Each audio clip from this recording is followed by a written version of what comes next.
തിരുവനന്തപുരം തമ്പാനൂരിൽ കഞ്ചാവുമായി 2 പേർ പിടിയിലായി. പുല്ലുവിള സ്വദേശി റോബിൻ, തമിഴ്നാട് നെട്ട സ്വദേശി അനീഷ് എന്നിവരാണ് പിടിയിലായത്. ട്രെയിനിലെത്തിച്ച 2.5 കിലോ കഞ്ചാവ് പിടിച്ചെടുത്തു. ഓപ്പറേഷൻ തൂഫാൻ ദ നാർക്കോ ഹണ്ടിന്റെ ഭാഗമായിട്ടായിരുന്നു പരിശോധന. റിനു ശ്രീധർ തിരുവനന്തപുരത്ത് നിന്ന്. റിനു, സംസ്ഥാന വ്യാപകമായി പരിശോധനയുണ്ട്. തിരുവനന്തപുരത്ത് നിന്നുള്ള വിവരങ്ങൾ എന്തൊക്കെയാണ്?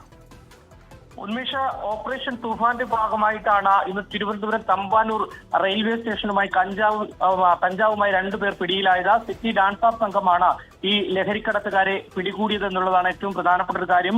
ട്രെയിനിൽ എത്തിച്ച 2.5 കിലോ കഞ്ചാവാണ് പിടികൂടിയത്. പുല്ലുവിള സ്വദേശിയായിട്ടുള്ള റോബിൻ, തമിഴ്നാട് നെട്ട സ്വദേശിയായിട്ടുള്ള അനീഷ് എന്നിവരെയാണ് ഡാൻസ് ഓഫ് സംഘം പിടികൂടിയത്. ന്യൂ തിയേറ്ററിന് സമീപത്താണ് ഇരുവരും വലയിലായത് എന്നുള്ളതാണ്. അതായത് റെയിൽവേ സ്റ്റേഷന്റെ പുറകുവശത്തെ ഗേറ്റിലൂടെ കടക്കാൻ ശ്രമിക്കവെയാണ് ഇവരെ പോലീസ് രഹസ്യവിവരത്തിന്റെ അടിസ്ഥാനത്തിൽ കസ്റ്റഡിയിലെടുത്തത്. റോബിൻ മോഷണ കേസുകൾ അടക്കം പ്രതിയാണ്. അനീഷ് ഒഡീഷയിൽ ലഹരി കേസ് പ്രതിയാണ് എന്നുള്ളതാണ് പോലീസിൽ നിന്ന് ലഭിക്കുന്ന വിവരം. നിലവിൽ എവിടെ നിന്നാണ് ഈ കഞ്ചാവ് എത്തിച്ചത് എന്നുള്ളതിൽ ഒരു വ്യക്തത വന്നിട്ടില്ല. എന്തായാലും പോലീസ് അന്വേഷണം ആരംഭിച്ചിട്ടുണ്ട്. റിനു ശ്രീധർ തിരുവനന്തപുരത്ത് നിന്ന്.